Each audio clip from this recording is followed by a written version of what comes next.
everybody. Welcome to the Catholic Influencers Podcast, a conversation to help Catholic influencers like you and me go deeper and further in influencing our world for Jesus. I'm your host, Father Rob Galea. And I'm your co-host, Danii Sullivan. And today we're going to talk about religious life, nun life. What do we call this? I guess so. Is that the technical term? The nun life. The nun life. But religious life, but in particular, we're going to talk about nuns and what it means to be a religious sister, to be a nun. Okay. I feel like this is a bit out of my depth, even though I'm a priest. People would assume I know a little bit about this, but I don't. You're not a religious sister. No. Are you a religious sister? I'm also not. Well, could you be a religious sister? No, I don't think I mean, technically, yes, I could be. Yeah, you could. Is that the question? Technically, yes. So everybody pray for Danii so that she become a nun. That I find my vocation. That you find your vocation. Okay, that's right. That's true. But I think there are a few myths, and particularly when I'm thinking, like, very often people think that nuns are sort of female priests when they're not, are they? Yeah, and I think, like, especially from outside the church, people are like, oh yeah, there's priests and there's nuns, thinking that they do the same thing, just one's a man and one's a woman. Yeah, exactly. So they're very different things. Well, I think nun is a completely different vocation, a different calling. Because when it comes to religious life, and this is complicated, and even my brain is going complicated when I think about this. But the difference between religious life and priesthood. Okay, I'm a priest, and I chose to be a priest. Okay, but I'm not a religious. So what is a religious? It's like an order.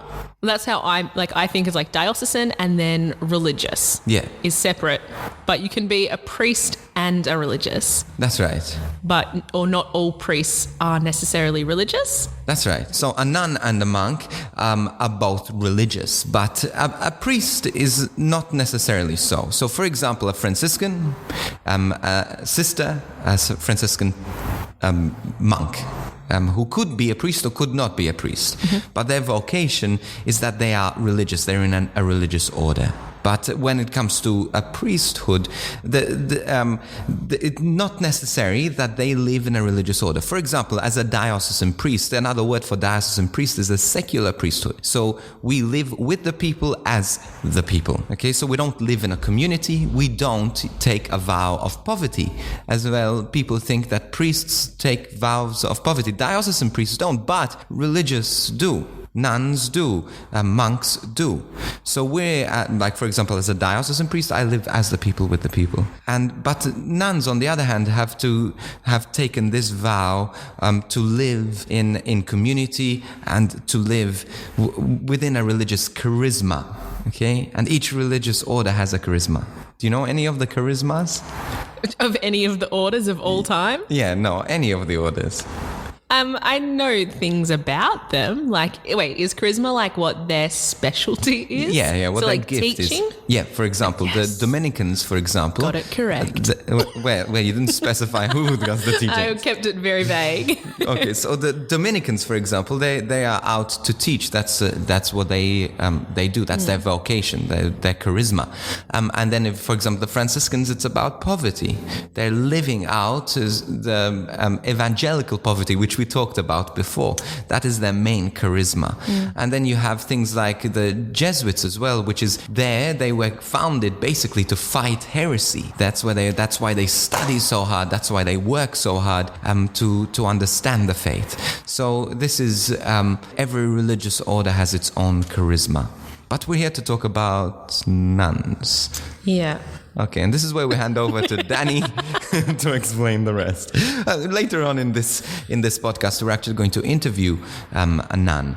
We're going to interview, who are we interviewing in this? Sr Mel Dwyer. She's a Canossian sister. She's currently in Brisbane. She's a young Australian religious sister with an order. And yeah, I was so glad to be able to interview her. It was really interesting. I mean, I know we joked about it before, about me being a religious sister, but there was a time where I was discerning that. And I remember at the time, like, being so frazzled by it, because the only nun or religious sister I knew was my great auntie.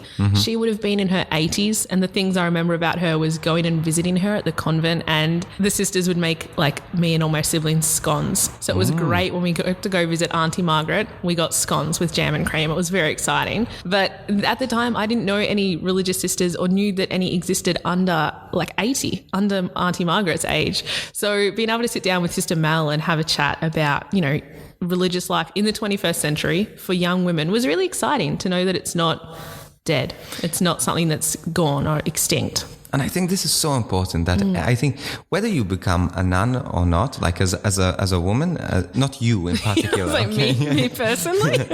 No, I think whether a person becomes a nun or not, I think every woman, every young Catholic woman should consider becoming a nun. Just as I believe that every Catholic young male should consider the priesthood. And that's why it was really exciting interviewing Sister Mel, or even like when I was going through that discernment, to see that there was young religious sisters, because, you know, boys, not that they have it easy, but, you know, discerning is difficult for most people, but they get to see priests every Sunday or however often they go to Mass. They got to see someone living out that vocation.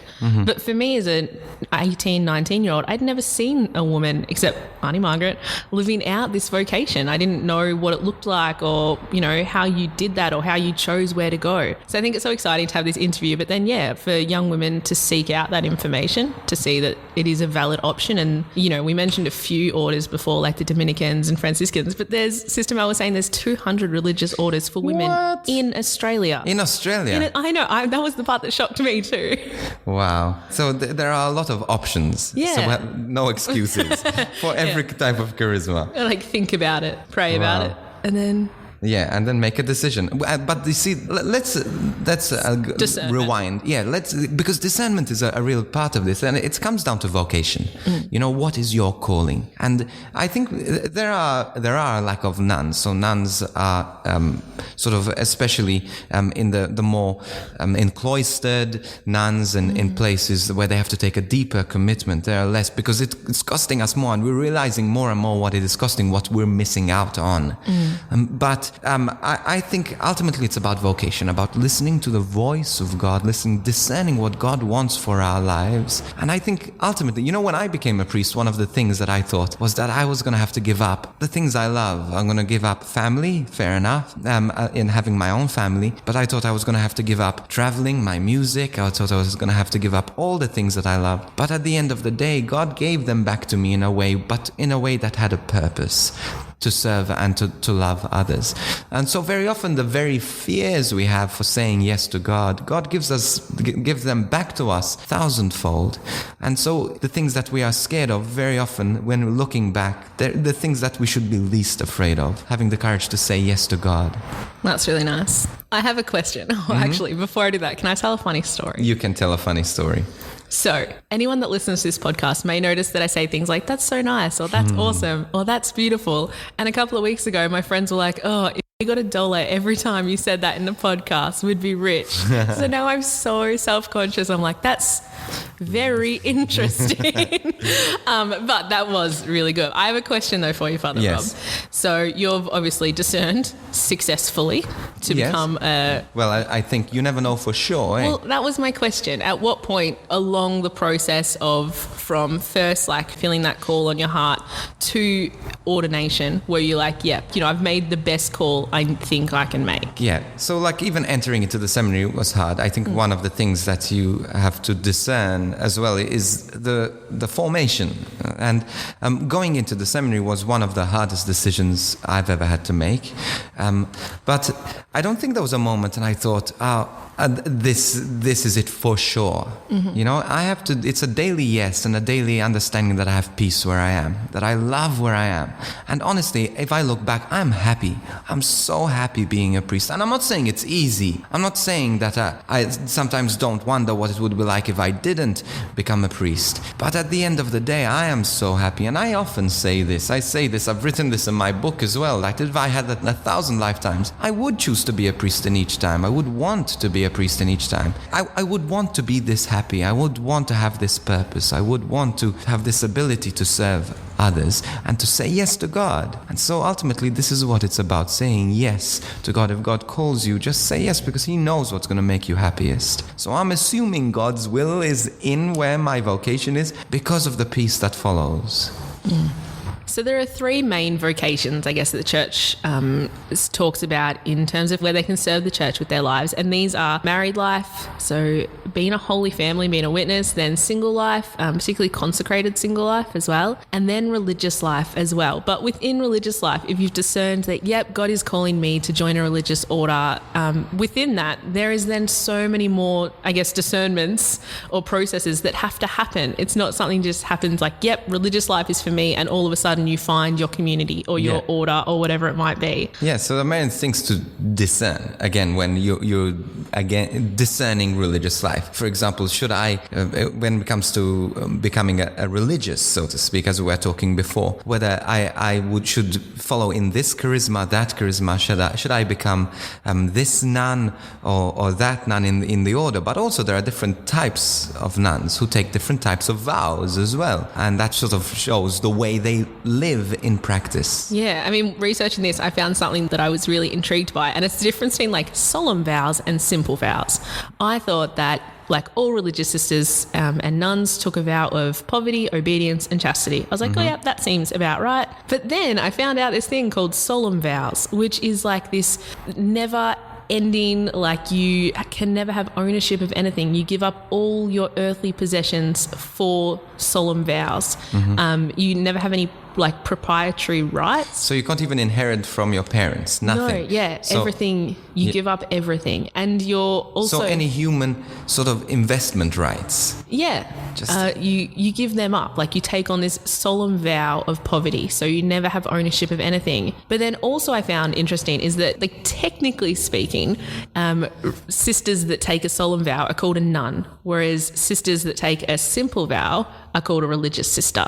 Okay. And so nuns that take solemn vows are usually enclosed and they dedicate their life to prayer and some works, whereas simple vows, religious sisters, are usually the ones on mission, are usually the ones out in the world, in the community, doing, ministry and missionary works. Yes. And I was so intrigued by this because I just thought, oh yeah, they all take the same vows. But even then, that's so much to discern. And again, connected with their charisma. And so I often get asked, what is the sense in having a nun that is cloistered, that's locked up in a building today when there's so much work to be done outside? But I used to love Bishop Joe Grech, who was our previous bishop here. He used to talk about the Paul Clares. We have Paul Clares in our diocese that are cloistered nuns, so they don't leave. I had an aunt as well. You had an aunt, but I also had a great aunt who was a cloistered nun. And she never left the convent for 80 years. 80. She was, I think, about 95, and she went in when she was 15. She died, so like for 80 years she never, and the only time she used to leave was in an ambulance, and she used to look outside the window to see, whenever she had to go to hospital, she used to look at her. But the thing is, even Bishop Joe used to define people like that. He used to say, those are the power stations of our diocese. They are the people that help us, that lift us up in prayer, because if we truly believe in the power of prayer, we will believe in these solemn vows, in the necessity of these solemn vows. So they're so important, and that is a beautiful vocation. And the problem is that because we have so much to give up, we're losing this solemn vow vocation. We're losing people who are ready to give up their life to pray. But the thing is, we need, like Moses had to lift up his hands, and he would win the battle for as long as his hands would stay up. And then there were people who would hold his hands up when he got tired. This is what the nuns in solemn vows do, and priests as well. There are religious males who do that. They take this vow of prayer and they hold up the hands of those who are fighting the war, so that we can continue to win this battle which God has called us to.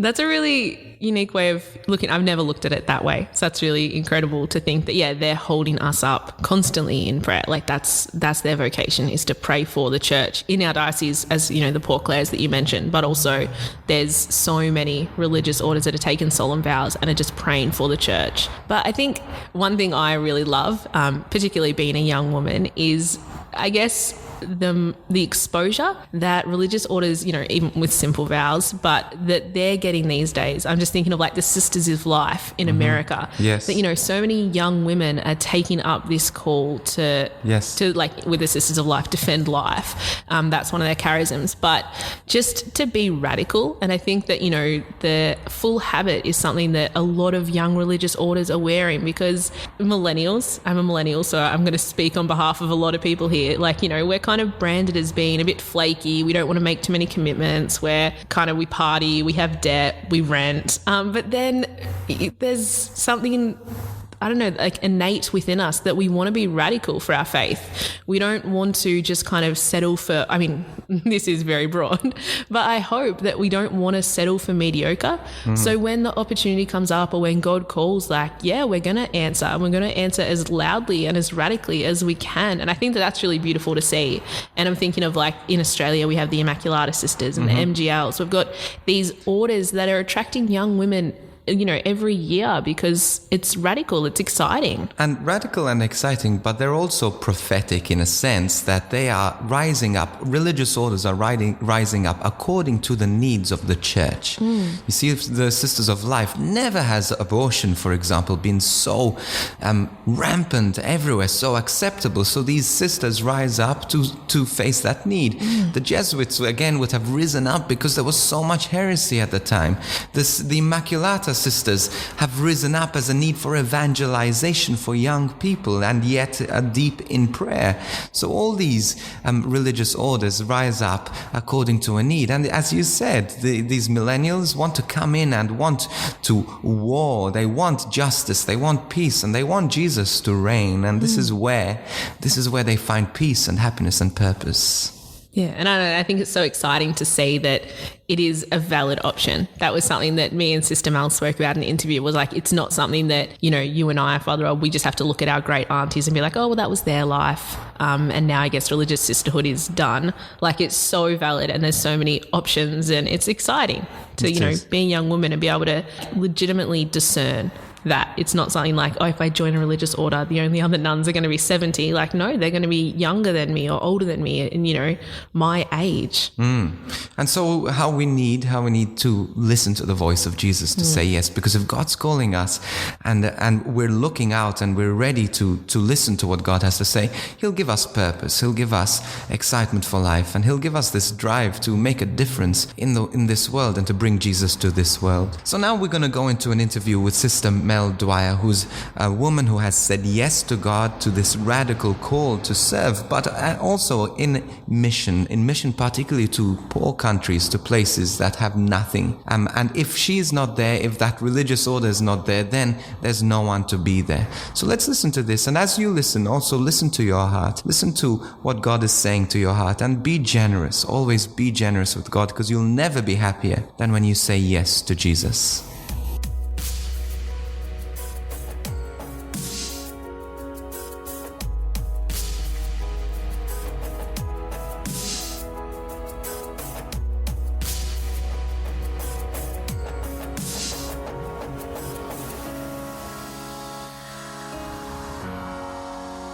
Hey, I'm here today with Sister Mel Dwyer. You were working in Vocations Brisbane, but you've just been appointed a really exciting new role. So would you like to introduce yourself, and I don't know if you're allowed to, tell us a bit about what your new role is? Thanks, Danny. Well, my name is Sr Mel Dwyer, and I'm a Canossian Daughter of Charity from Brisbane. And my new role is I'm the new delegation leader for the Canossian Sisters in Australia. That's huge. And you are so young still, and that's a huge responsibility. How are you feeling about it all? Yeah, it's really daunting to look at it and go, wow, this is a big responsibility and big shoes to fill, standing on the shoulders of those women who've gone before me. As Canossian Sisters, we've been in Australia for 70 years now, and I'm the first Australian leader that we've ever had. So that's exciting too. But I'm looking forward to the opportunity, and I guess I just trust that with God's grace, everything will be possible. That is really exciting. It's really exciting for the sisters, but also for the church in Australia to have you in this role. What an honour for us. So you are a sister. You've been a sister now for a number of years. But what did that journey look like? I guess could you share a bit about your vocation story with us? Absolutely. And if someone had told me 20 years ago that I'd be sitting here having this conversation with you, I would have told them they were mad, because when I was in primary school and secondary school, I didn't even like going to church. I thought it was a huge waste of time. My mum used to drag me sometimes, but I often went very reluctantly. My dream from the time I was 5 was to throw javelin for Australia. So I was a sportswoman growing up, and that's where my focus was. And yet God had a different dream for me. So when I was 19 and I was studying physical education at university, I had the opportunity to go to Africa for the first time as a volunteer.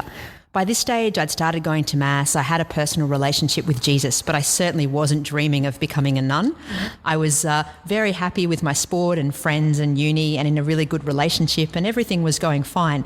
But I went as a volunteer to Tanzania and worked with homeless young people. And it was during that experience that God blew my heart apart and made me realise that I wanted to give my life completely for God and completely for the poor by becoming a Canossian Daughter of Charity.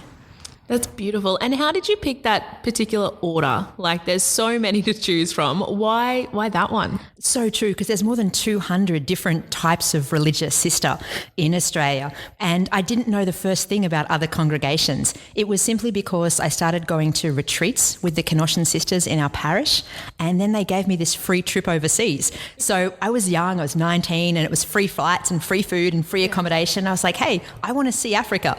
I want to go and see if it's what it really looks like in the media.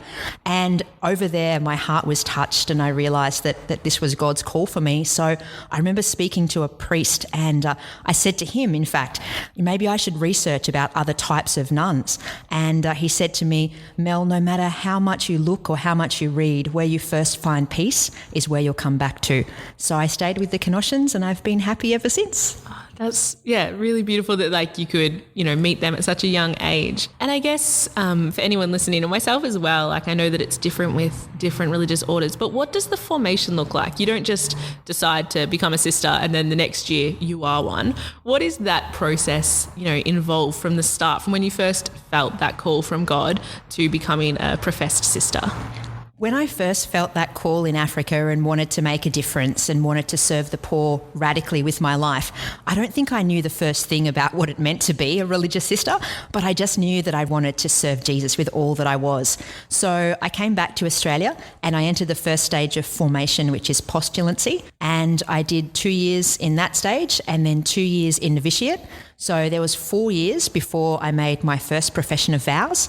And then after that, and it's similar for most congregations, you have between 5 and 9 years before you make your final profession. So I went through that journey, and that discernment time is about you continuing to see if this is what God calls you to.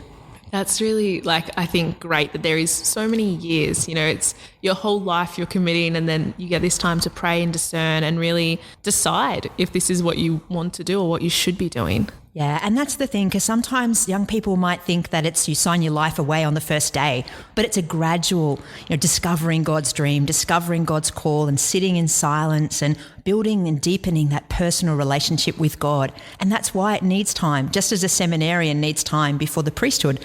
A young woman aspiring to religious life needs to continue to deepen that call. You make it sound so beautiful, this time of discernment and prayer and really getting to know Jesus and deepening that relationship with him.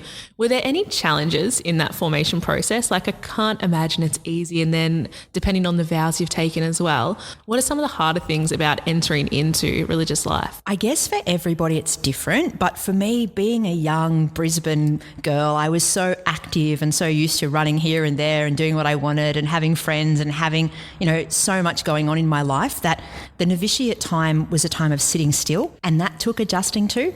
But it was about realising the purpose of the sitting still is to deepen that friendship with Jesus. And so when I came to appreciate that it was important for me to sit still so that I can build that foundation, it's not sitting still forever, it's sitting still to build the foundation for the rest of my life. So initially that was a challenge. And I guess as I've grown older in religious life, I've been professed now for 14 years. So it's been about taking each day as it comes. Sometimes you might have your own plans that you'll do A, B, C with your life or with your vocation. And it's about realizing that, hey, it's not about me, it's about God. And it's about praying for the grace, in fact, to get out of the way of what God wants to do in and through me. And sometimes God can lead me in places that I would never have expected. I had the opportunity to serve 8 years in Africa, and then I was asked to come back to Australia. And so God's leading me on this journey. And it's just amazing to step back and look at that and say, wow, what's next? So it's the unexpected as well, which can sometimes be challenging. That's so incredible. And you just mentioned there, like, your time in Africa. So what did you do there? What was your time in Africa? What did it look like? So I was working in a secondary school, and I was principal of a Canossian girls secondary school in Malawi. Malawi is a really small Eastern African country that I hadn't even heard of when I was asked to go there. But I was like, yeah, I'm up for the adventure. So off I went. I didn't know a word of the language. I didn't know anybody or anything. And I'd only been teaching in Australia for 3 years, and suddenly thrown into running this school. It was really sink or swim. But so it was really, really challenging at the beginning. And sometimes people can see it at a certain level and say, to live in a developing country with no electricity most of the time, limited resources, no internet, no smartphone, no hot shower, like all these creature comforts that we get so used to in Australia. That was hard, yes, at the beginning. But actually, I left certainly a part of my heart there, and it was potentially harder to actually come back to Australia when I loved what I was doing there so much and loved making a difference in education of the girl child, which is such a crucial area in African history. That's incredible work. I guess a bit about your particular order, the Canossians. What are your charisms? Like, why them? So we are very small in Australia. We're only 35 sisters in Australia, but we're an international congregation in 34 countries around the world. So we are doing lots and lots of different things, but the core of our charism is about making Jesus known and loved and serving the poor. So in any ministry that we do, it's about how we can evangelize, how we can share the love of God that we have with those around us, with a preferential option for the poor.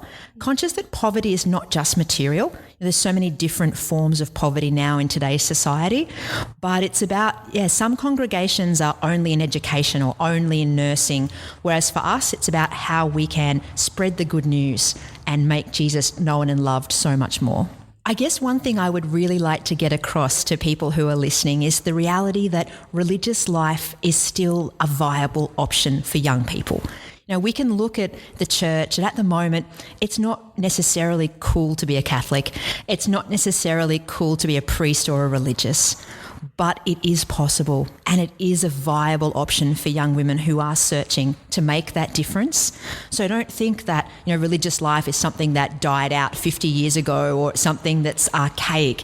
It has a valued place in our church, as women have a valued place in our church. And I love what I do. I love the vocation I've been given as a pure gift, and it gives me such joy. I wouldn't want to do anything else. Doesn't mean my life's perfect, doesn't mean my life's easy, but it's about saying, yep, I want to give myself completely 200% to be available for God and for wherever and whomever God calls me to serve. And I couldn't do that if I was married and had my own family. I wouldn't have had the chance to go to Africa and work with 600 girls in a boarding school. It wouldn't have been possible. Yeah. But I guess following this call, as radical and as different and as scary as it is, it opens up so many possibilities to this beautiful capacity to love God and give Him my life. That's incredible. And I think that that's a really good point, that it is a viable, and valid option. Society tells us that marriage and children are the way to go, or, your career should be your main focus. But then having this heart for Jesus and that knowing that He's calling you into this deep and personal relationship with Him is incredible. What advice would you have for any young women that might feel that prompting in their heart, like where do we go to find information? Sometimes my experience has been that young women think they have to be perfect to be a religious, or even men to be a priest. And there's no perfect priest and there's no perfect religious. None of us are priests or religious because we're worthy or because we're any better than anyone else. It's a call. So I guess my advice to young people would be, don't be afraid to take that risk. Don't be afraid to try. Don't die wondering. You might feel that God might be calling you to religious life, and you might think you're not good enough, or, not smart enough, or not capable enough. God doesn't want our capability. He wants our availability. So my invitation would be to take that step, to try and get in contact with a congregation that's in your archdiocese or in your diocese. They are there. Look us up on the website if you're looking for the Canossian sisters. We're online too. Yeah, take that step in faith, because nothing is ever wasted. It's better to try and to realise that, maybe I am called here or maybe I'm not, than to die wondering. So that would be my advice. Don't die wondering about religious life or priesthood. Have the courage to take that step, and God will equip you for the journey. That's great advice. And finding out in your local diocese or archdiocese, anyone that you can get in contact with just to find out more information. I feel as well, knowledge is power. Find out what it means to be a religious sister. So maybe could you share with us, what does a week look like in your life? So in our congregation, we have a time of daily prayer. So we pray the Liturgy of the Hours together in the morning and in the evening. And we also have 1 hour of meditation every day, and we have daily mass. So those structures are different for different congregations, but I speak of the Canossians. So that life of prayer is really important. And then we go out to ministry. So some of our sisters are in schools, some of our sisters are in aged care or hospitals, variety of different things, parishes, stuff like that. We live in community, which is also not common for every religious congregation now, but for the Canossian sisters, community life and community prayer are foundation stones that we won't ever lose. So our life is prayer, community and mission grounded. So we come home together in the evening, we share a meal, we talk about the day, we have recreation together. It's about being in a space where you're not alone, that you are supported by other women on that same journey of seeking to follow Christ with their lives. So what are the main ministries of the Canossian sisters here in Australia? We are very varied. Okay. So many, many different ministries. We come under 5 banners. So education is one, evangelisation is another, healthcare is another, spiritual direction is another, and youth ministry and and formation of lay people is another one. So we covering a lot of bases there. Yeah, our sisters are so varied in what they do. It comes back to that charism of making Jesus known and loved and serving the poor. That's really nice. And to know that, you are one religious congregation here in Australia, but as you said, there's over 200 of just religious sisters. Yes. That's so much work and so much sharing of the gospel is being done by incredible women all around Australia. So thank you so much, Sister Mel, for having this conversation, giving us a glimpse into your life and also the life of your sisters as well, and sharing with us that, this is a valid and viable option for young women. Thank you.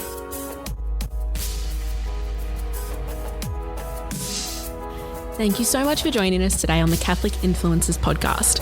We love hearing from you, so please get in touch at frgministry.com/podcast or any of our social medias, Instagram, Facebook, Twitter @FRG Ministry. Until next time, God bless.